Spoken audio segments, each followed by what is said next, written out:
This episode is brought to you by the Grace Enough podcast, where host Amber Cullum and her guests delve into hard truths and the unwavering grace of God while journeying in the kingdom of God here on earth. Listen every week at graceenoughpodcast.com or on your favorite listening app.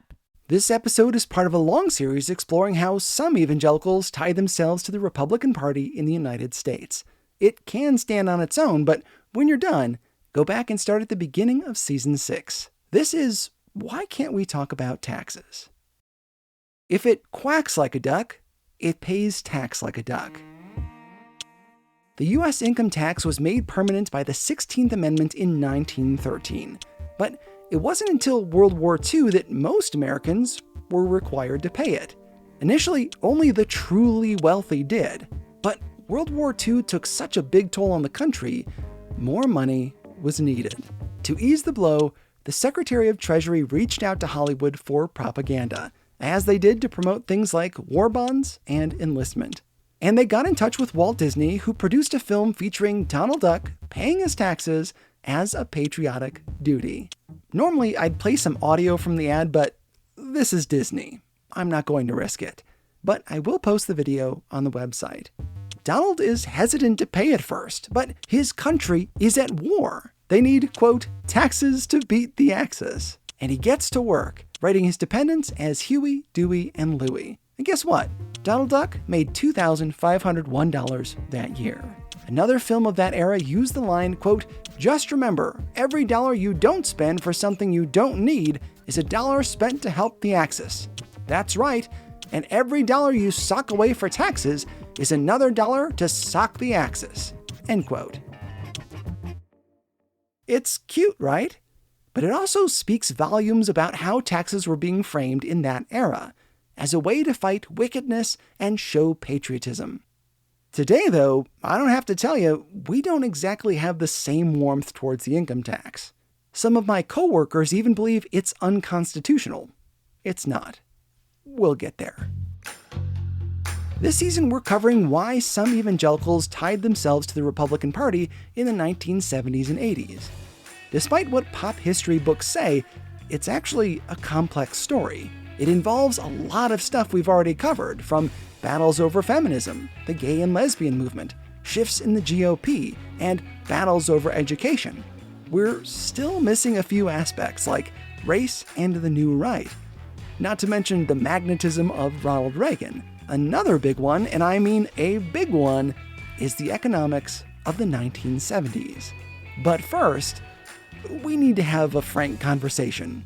If anything gets Americans hot under the collar, it's taxes. Why is it so hard to talk about taxes, tax rates, and wealth? Could it be, maybe just possibly, that someone stands to benefit from our reticence? You're listening to the show that uses journalistic tools to look inside the Christian church. We press pause on the culture wars in order to explore how we got here and how we can do better. I'm Chris Starrin, and this is Truce.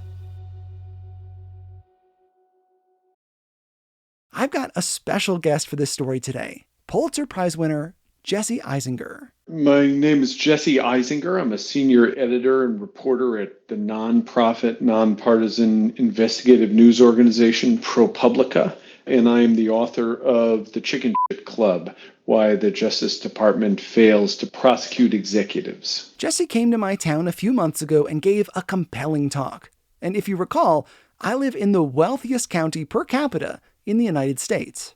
It was an electric evening. Here in my county, tax evasion by the ultra-wealthy is pretty obvious if you know where to look. Today, Jesse's going to share with us the basics of what he covered. But first, by popular demand, a quick history of the income tax in the United States. There had briefly been an income tax after the Civil War.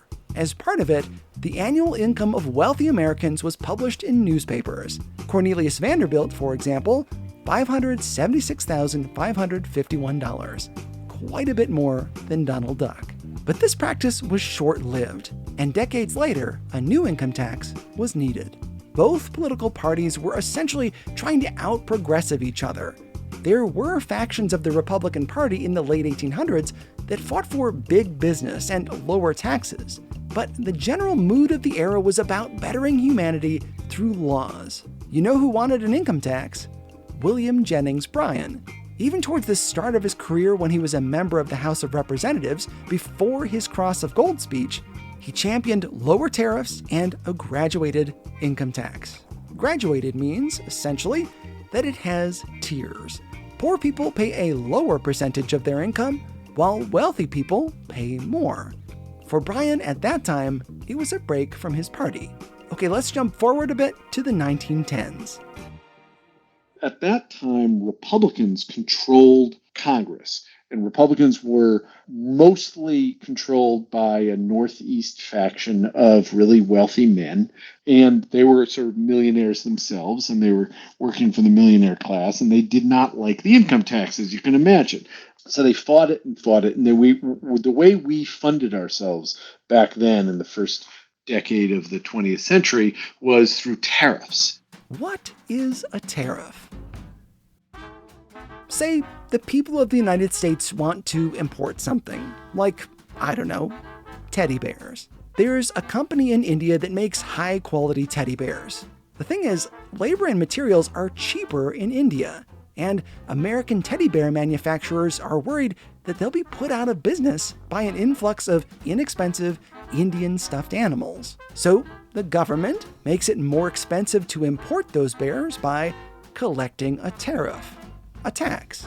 That makes the bears a little more expensive for the consumer, thus allowing the American manufacturers to stay competitive. And the US government makes some money in the process. That's tariffs. In the early 1900s, there were tariffs on nearly everything coming in, from tobacco to alcohol and beyond. That was very regressive because no matter how much alcohol you drank, you paid the same amount. If you're poor, if you're rich, you're paying the same amount on one beer or one whiskey. Unlike a graduated income tax, tariffs hit everyone equally, rich or poor. They're not progressive, but regressive. They disproportionately affect poor people because they have less money to spend on goods. An extra nickel on a teddy bear didn't mean much to Rockefeller, but it could mean a lot for a janitor. The Republicans were in 1909 trying to pass a tariff bill, and Republicans had two problems. Democrats at that time, which their strength was in the South, so a white party in the South, and a little bit in the Midwest, and very little in the Northeast. They were supporters of the income tax. They were sort of populists and not the party of the wealthy class.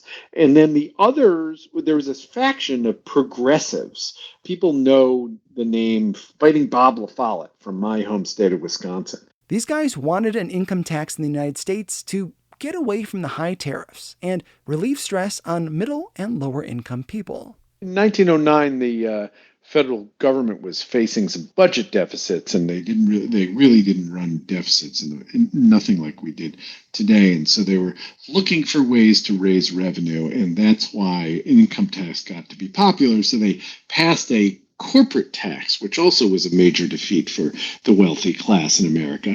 And the corporate tax passed with very little debate. It's kind of stunning. And the Republicans who controlled Congress at the time thought, okay, that's going to take the wind out of the sails of the proponents of the income tax because we'll raise all this extra revenue and the deficit will disappear. And it didn't. The income tax proponents still had the momentum. So then they thought, okay, we need another gambit. We'll throw our support behind an amendment and then can hope that it'll die in the States. And it's sure to die in the States. And then it didn't die in the States. A big miscalculation. They lost their bet. They thought, oh, there's support for an income tax. What we'll do is back an amendment. It'll surely die, and then we can tell people that Americans don't really want one. But they did want one, and it passed. So the Republicans who were against the income tax were actually responsible for passing the income tax.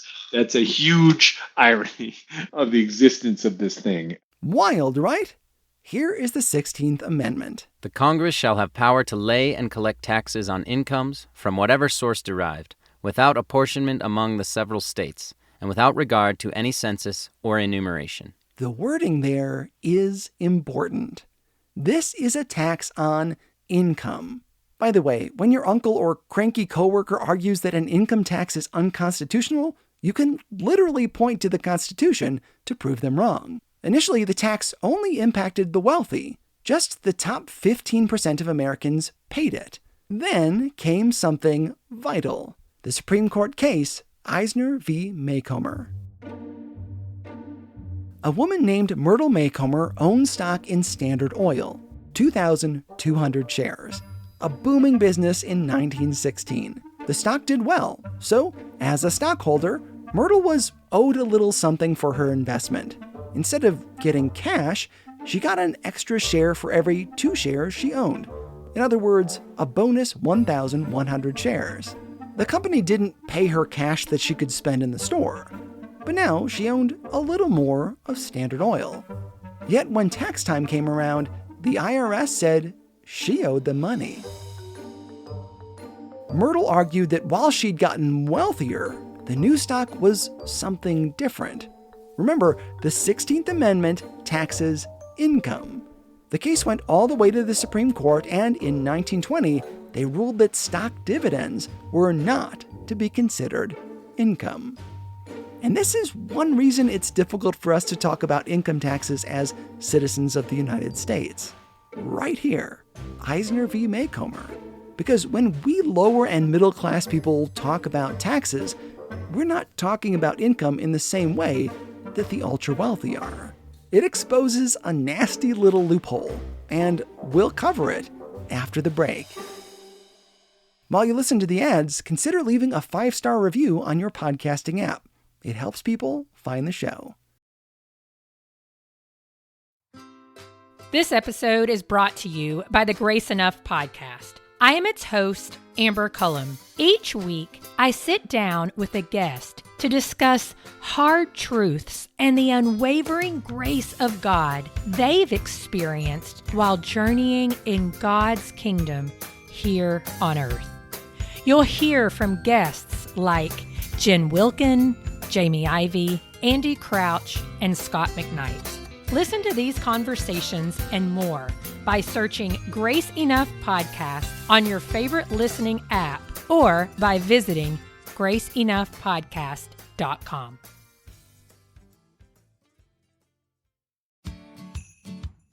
Once again, it's that time of year. Time for being thankful, getting together with family, and building bridges to people we haven't seen in a long time. And this Christmas, I want to hear from you.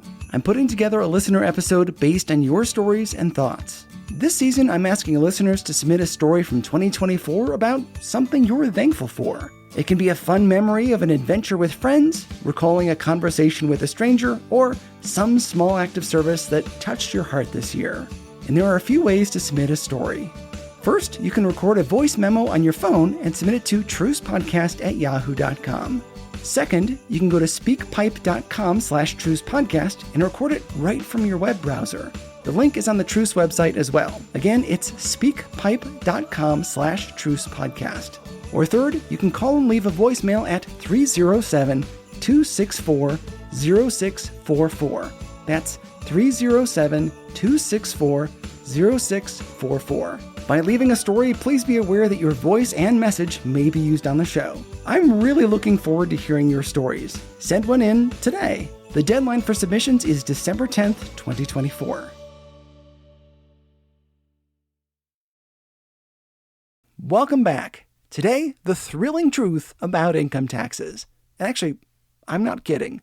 It's pretty exciting. Let's dive into the work of Jesse Eisinger and his team at Publica.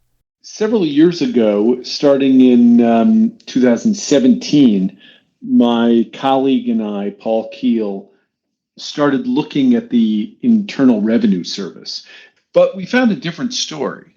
And the different story was that this was an agency on life support, that it had been systematically starved of money, so much so that the budget had collapsed. It was down billions of dollars in real terms. tens of thousands of people had left and audit numbers had collapsed. It's particularly for big corporations and the wealthy. And at that point, we realized and we published that you were more likely to be audited if you were a member of the working poor, making $20,000 or $30,000 than if you made $500,000. So we did a series of stories on that. And they were very important, but kind of boring stories that didn't really resonate with a lot of people. A lot of people didn't read them, but someone somewhere important did. And a couple of years later, that person leaked us the tax records of the super wealthy. They acquired income tax documents for literally thousands of wealthy people, mostly Americans, across 15 years. We do not have waitresses and plumbers. We don't even have, high-priced lawyers and superstar surgeons and other doctors. What we have really is the billionaire class, or the ultra centimillionaire class. So everybody from Elon Musk to Jeff Bezos to Michael Bloomberg to George Soros and those types of people. The biggest names and the richest of the rich. The main takeaway, if you understand anything about our tax system, is that the ultra wealthy stand outside of the system. They live in a different universe. What I mean is that we tax income in America. Everybody understands that. And we attach a tax rate to that. And it's supposed to be progressive, meaning not only do you pay more because you're making more, but you're paying a higher rate. Which was established from the beginning, right? There are tiers to our tax system. Those who have more money are supposed to pay a higher rate. And so the current top rate is about 41% if you take into account income and then a little bit of extra for Obamacare. But that's not relevant for the ultra wealthy because they can take income or they can not take income. This is where things get a little trippy, where what seem like technicalities become vitally important. What we found was that people like Jeff Bezos and Michael Bloomberg and George Soros and Elon Musk had literally paid zero in taxes in recent years. That's a literal zero, not hyperbole. In 2018, Elon Musk paid no income taxes at all. And he's not the only one. Plenty of others play the same game. Ultimately, they pay an extraordinarily low tax rate compared to what really matters to them, which is their wealth growth. This sounds more complicated than it is. You and I tend to think of money in a certain way. I go to work driving a school bus, and once a month, Teton County School District makes a direct deposit in my bank account to pay me for the hours I put in. Those are my wages. That's how I put food on the table, buy clothes, and pay for rent. Everything I buy comes from wages. It's not that way for the ultra-wealthy. They may make low wages, or in some well-publicized examples, they may opt to take almost none at all.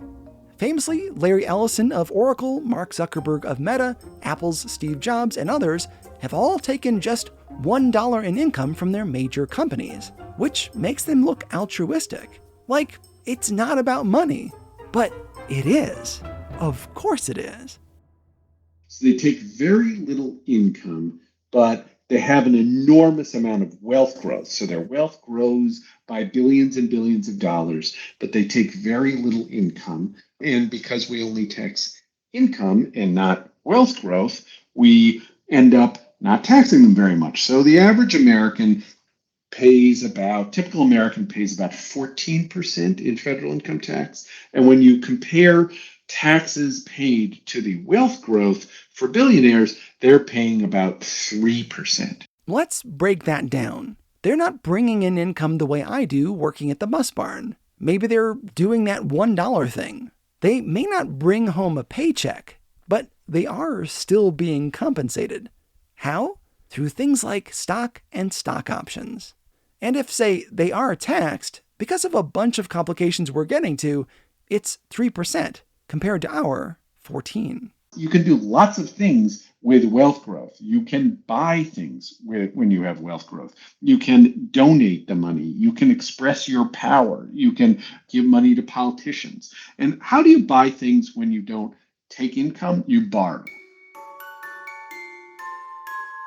So what the ultra wealthy do is many of them, not all of them, but many of them do a technique called buy, borrow, die, where they buy or build an asset like Amazon, then they borrow against it. Elon Musk borrows billions and billions of dollars against his Tesla stock. They spend that money lavishly. Larry Ellison from Oracle actually bought a Hawaiian island, which is pretty nice. If you can do it on borrowed money. Just to reiterate, the tactic is called buy, borrow, die. Ultra-wealthy people own these assets, stocks, houses, companies, that kind of stuff. Rather than sell the stock or ownership in the company for cash, they borrow money against their assets, sometimes literally billions of dollars worth. Though they're sitting on a pile of cash, they don't have to pay income tax on the money they borrowed, thanks to Eisinger v. Maycomer. The IRS only charges based on income. Borrowed money is not technically income. That's the borrow part. You keep your Oracle stock, and then when you die, there are lots of techniques for tax avoidance, so you're really not going to be touched by capital gains tax or by estate taxes, and it's a blissful system. To keep things simple, I won't dive into capital gains, but there are ways around them through things like family trusts. I have a good friend that works at a company that makes trusts, and they are fascinating. But that's for another season. If they're borrowing money, how are they paying it back if they don't have income? Oh, it sounds like a good question, but you're so naive. They don't. I get that a lot. They don't pay it back. Typically, what they do is they just roll over the loans. The loans are very, very cheap. So, a few years ago, they were basically borrowing at nothing. They can pretty much borrow at nothing now, even though interest rates have gone up, because they provide banks with so much other ancillary business. Sometimes the banks are managing their money, or they're handling the M&A, mergers and acquisitions, or IPOs and secondary offerings for their companies, bond offerings for their companies. And so these guys can borrow almost at no cost. And then they don't really have to pay it back unless something really catastrophic happens, in which case the banks just take their stock. And so they don't really have to pay it back then anyway. And they just keep rolling it over. And then when they die, the debt is offset from the estate assets. And so it reduces the estate to the extent that they still have some estate that could be taxable, and they probably don't because they've either given the money away to charity or more likely they put it into trusts that aren't taxable. Then it just reduces it. So it's this win-win-win situation where the debt actually helps you in death when it was helping you in life because you were living off of it, and we don't pay taxes on borrowed money. We pay taxes on our income. Even if they do pay back the money, it's only at a tiny rate of interest. Compared to the 40-something% they'd be paying in income taxes on the money, it's a huge savings. That is buy, borrow, die. Buy or create assets, borrow against those assets, and pay little to nothing after death thanks to these complicated trusts. Buy, borrow, die. Okay, but not every ultra-wealthy person borrows all their money. Some wealthy people do have income. Of course, they can still avoid taxes. All they have to do is come up with losses. It's a weird thing, and it's kind of complicated, but this is kind of another aspect of wealthy tax avoidance, which is that you manufacture losses, and then the losses offset the income that you have. And so we did a whole series of stories about this too. And the easiest case to really understand is for commercial real estate developers. Like there's a president we had recently who is a commercial real estate developer, and he basically pays almost nothing in taxes. Also, a guy named Stephen Ross, who some people know is the owner of the Miami Dolphins. He developed Hudson Yards on the west side in New York, where I live. Big time real estate developer, and he hasn't paid taxes most of the years for the last 2 decades. Charles Kushner, who was the father of Jared Kushner, who was the son-in-law of Trump. He didn't pay taxes, zero in taxes almost every year for about 20, 25 years. And the reason for this is that for commercial real estate developers, their buildings, for purposes of taxes, depreciate.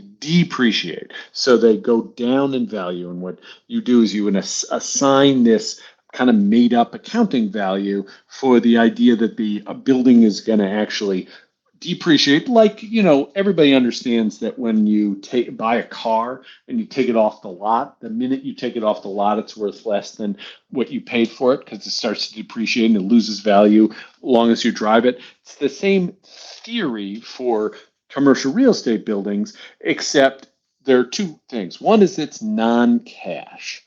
It's just an accounting entry. And two, if you know anything about commercial real estate over the last 25 years in the biggest cities like New York City, they don't depreciate, they appreciate. They go up hugely in value. And so what happens is you get to tell the IRS that you're taking this accounting fiction against your real income.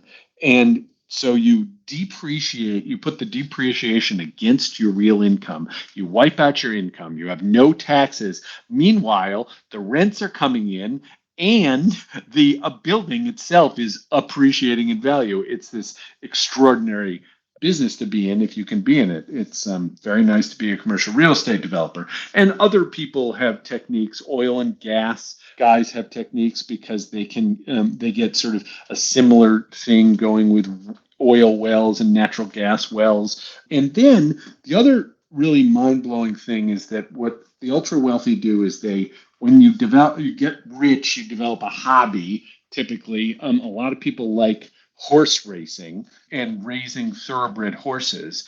And if you call that a business, like the IRS says, hey, if you're stamp collecting, you can't write those expenses off on your taxes. Come on, or you're collecting comic books or baseball cards, that's very nice that you have that little hobby. We like to see that Americans are keeping themselves busy when they're not working, but that's not something that that's not a profession, it's not work, and you can't write it off in your taxes. But if you're really rich, what you do is you make your thoroughbred horses look like a business, and you say, I'm really trying hard to make money in this business raising thoroughbred horses. Nobody makes money in thoroughbred horses. And so you write those expenses off on your taxes and you can wipe out your income. So the Kentucky Derby is one of the most heavily subsidized entertainment events in American life. Dozens of horses account for hundreds of millions of tax write-offs for the ultra wealthy. So it's a really great thing to watch the Kentucky Derby, drink your mint julep, and just think about all the tax savings that those rich people who own those horses get just merely by getting those horses and having that hobby be called a business. The game is to knock down the amount of income you report. If you turn your hobbies you're going to do anyway into losses, you can reduce your tax burden. It's a wild world, right? Some of these things can be done by average taxpayers as well. We just don't have the advanced knowledge of how to pull off this kind of manipulation.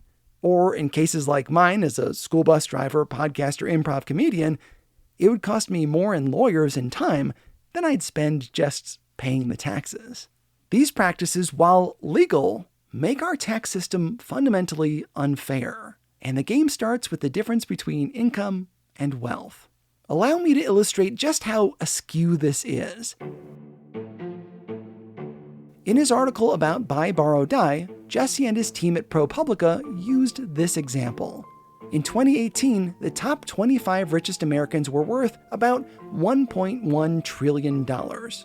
If you wanted to get together your friends and neighbors and family to pool your assets to equal just the amount of wealth that those 25 people have, you'd have to get together about 14.3 million friends and family.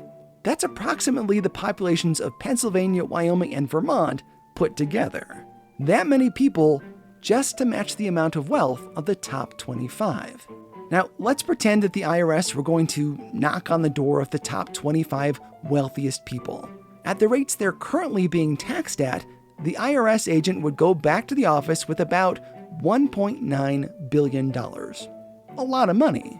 If we normal wage earners, the populations of PA, Vermont, and Wyoming, had that same amount of wealth at our tax rate, we would collectively pay $143 billion. We would literally pay over 75 times more in taxes than they do. Why? Because the wealthy are taxed differently than the rest of us. And I know some of us are okay with that. The main objection I hear when talking to my friends about this is that these wealthy people are job creators. But that overlooks the reality that middle-class people and even well-to-do people, but not ultra-wealthy people, create jobs all the time. The ultra-wealthy are not the only job creators. Yet, we like to give them a pass when it comes to taxes. Some of this also has to do with myths that some of us believe about trickle-down economics. We'll cover that soon. Just know that, time and again, trickle-down economics has been proven to be a total myth. The other objection I hear, especially living in Jackson, Wyoming, is that wealthy people help society in other ways, like through charitable donations. But surprise, surprise, charity works differently for the wealthy.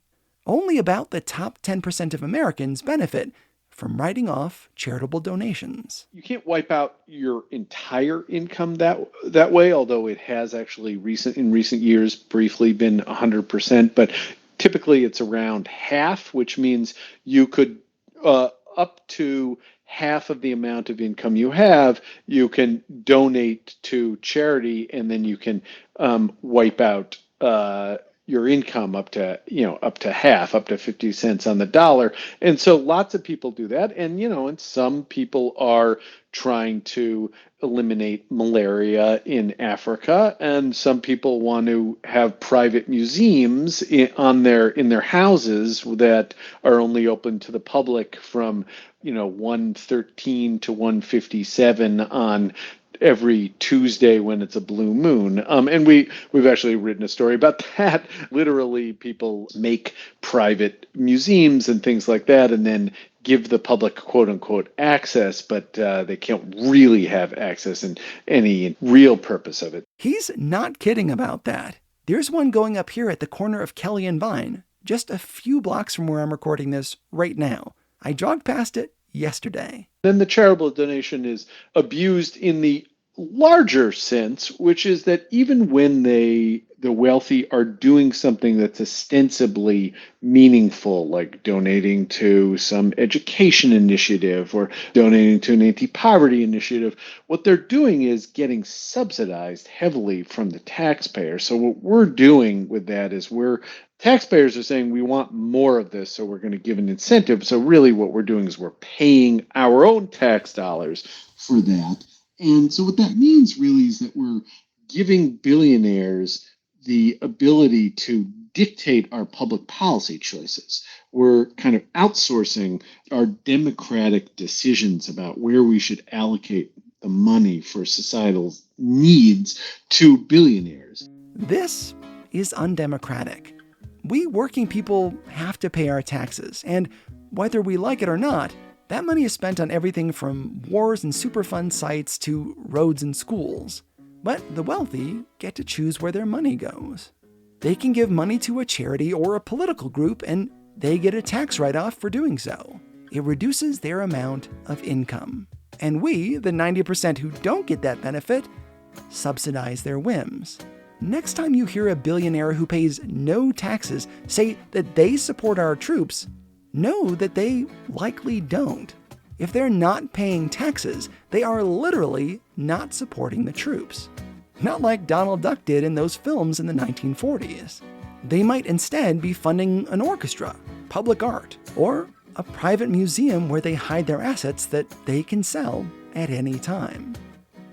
This is all fascinating, right? Interesting stuff.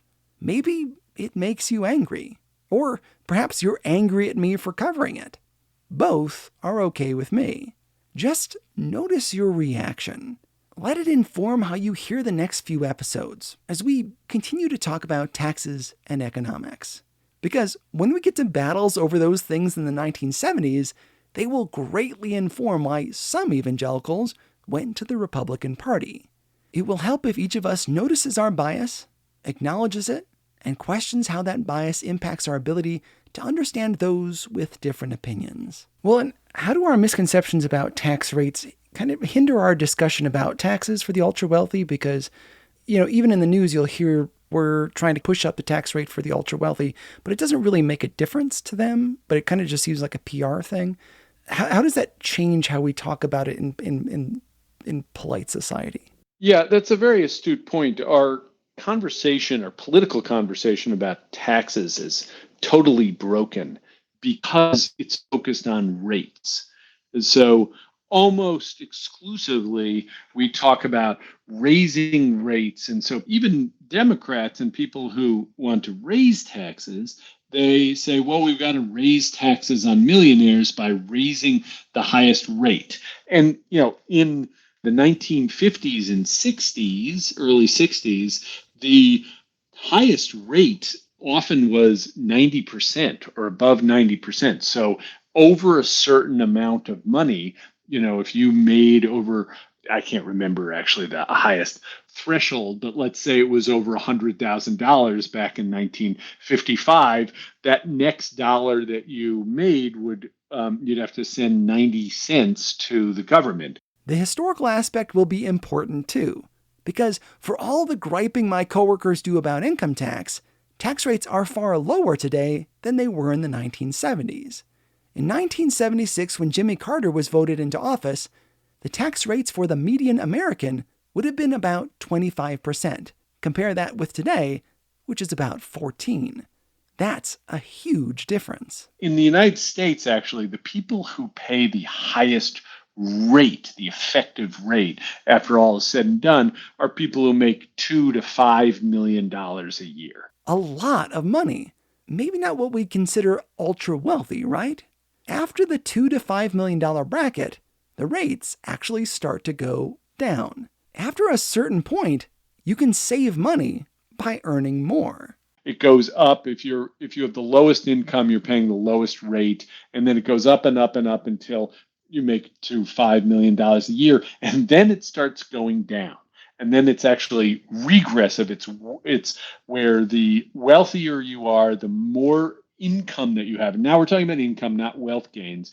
Even the billionaires, when you talk about their income, which is very, very low compared to their wealth, their income is taxed less than typical Americans and less than the people who make $2.5 million.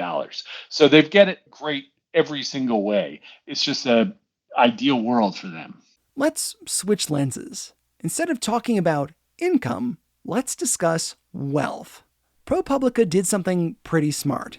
They took data from the tax documents that were leaked to them and compared them to data reported by Forbes to see how the wealth of the richest Americans increased. This they called the true tax rate. If you account for their wealth instead of just their income, the picture becomes clear. Warren Buffett seems to be the king of avoiding taxes, even though he called for the increase of taxation on the ultra-wealthy. Remember, our tax rate is near 14%. Warren Buffett's true tax rate is 0.1%. Not 1%, 0.1%. That means for every $100 he makes, he pays 10 cents in income tax. Okay, so here's a fun exercise. Come up with a rough estimate of how much money you make. Okay? You got it? Now take away the word thousands, and that would be your tax bill if your true tax rate were the same as Warren Buffett's. So make $30,000 a year, your tax burden would be $30. If you make $100,000 a year, it would be $100. I'm guessing you pay a lot more in income tax than that. Should I ever write a country song, it would be titled, If I Were Taxed Like Warren Buffett. The true tax rate for Jeff Bezos, founder of Amazon, is 0.98%. Elon Musk, 3.27%. Again, you and I likely pay around 14%. Our taxation system is intended to be progressive. It clearly is not. That doesn't mean we should just throw up our hands and be miserable, or have a class war. Instead, we have to change the way we talk about taxes, income, charitable donations, and wealth. Some of us want to march on their mansions with pitchforks. Others want to give them a free pass. Say they're smarter than us, and so they deserve to do what they want with their money. But both are undemocratic. Billionaires have disproportionate say in the way we run our country. They have disproportionate say in how we allocate tax dollars for societal needs, but then they can also sway politicians through spending. Sometimes that spending is on nonprofits, and sometimes it's not, but they can fund in an almost unlimited way to get the kinds of politicians they want who will vote in favor of their initiatives. And so, they warp our politics through money. And if we had a more equitable tax system, if we adequately tax them, then they would have less money to do that. They would still be extraordinarily wealthy, where nobody's talking about taking all their money away. If Jeff Bezos had $175 billion instead of $200 billion, or if Warren Buffett had $110 billion instead of $120 billion, I think he still could afford flying around in a private jet. And the rest of us would be able to pay for supporting the elderly after they stop working, supporting healthcare for people so that healthcare would be affordable and people would have access to it. We would be able to pay for more things to make society a little bit safer, a little bit friendlier, cushion people's bad luck when they get sick or they lose a job. And billionaires probably be okay if they had one or two fewer billions. Over the next few episodes, we're going to talk about how money shapes politics, as the new right uses their contribution to politicians to determine who runs for high office. They'll oust their enemies through mass mailing campaigns. We've already seen how ultra-wealthy people drove certain ideas with their money, like Richard DeVos, a founder of Amway, who backed Francis Schaeffer's movie.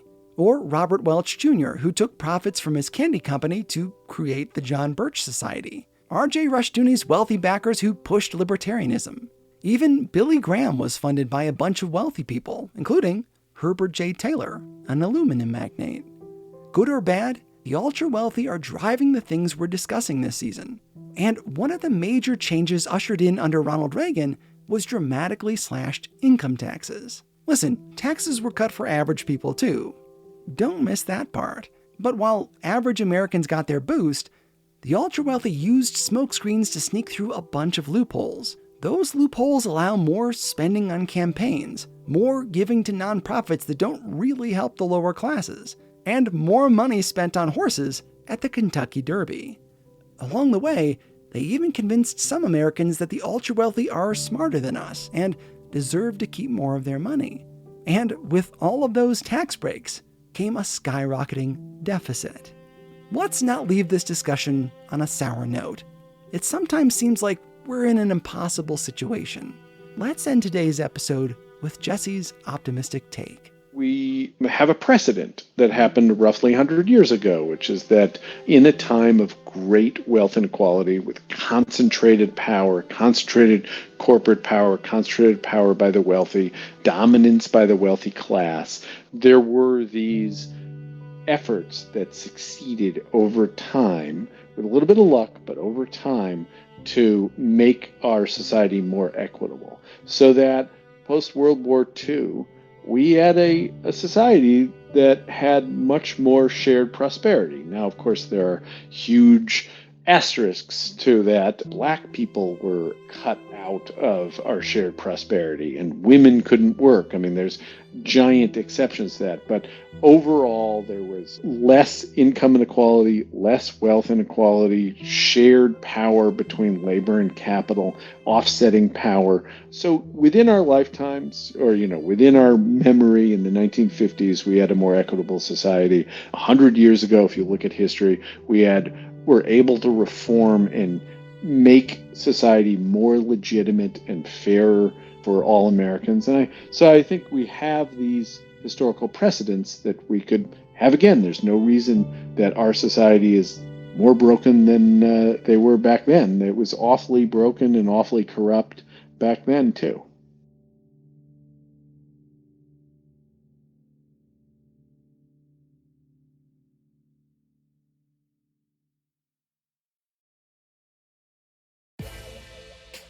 Special thanks to my guest, Jesse Eisinger.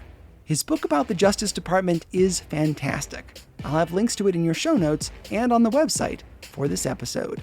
I'll also include links to some of the magnificent work done by ProPublica on this subject, including a helpful video on Buy, Borrow, Die. This episode was probably like drinking from a fire hose, and their graphics and charts help a lot. Thanks also to the Teton County Library for bringing him to my town last winter so I could meet him.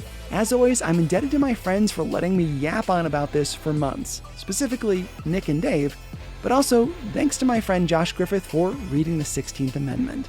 Truce is listener-supported, and for as long as I can hold out, I am not a nonprofit. My dream is to fully fund this show, but also to avoid undue influences that plague many other ministries. I'd like to fund this through the 90% who don't benefit from tax deductions. Let's send a message that we don't have to play their game in order to make quality entertainment. Visit trucepodcast.com/donate to learn how you can give via Venmo at @trucepodcast or through Patreon, PayPal, or even good old-fashioned check. Visit trucepodcast.com/donate for more details. And if you give regularly on Patreon, say maybe $5 or $10 a month, you'll also hear more from Jesse. Truce is a production of Truce Media, LLC. God willing, we'll talk again soon. I'm Chris Staron, and this is Truce.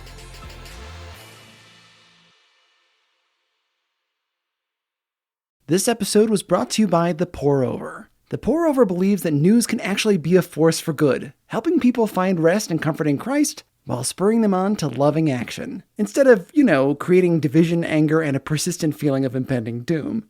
Join 600,000 plus Christians who receive TPO's politically neutral, no, seriously, anger-free and anxiety-free Christ-first news coverage. Check out the Pour-Over podcast anywhere you get podcasts.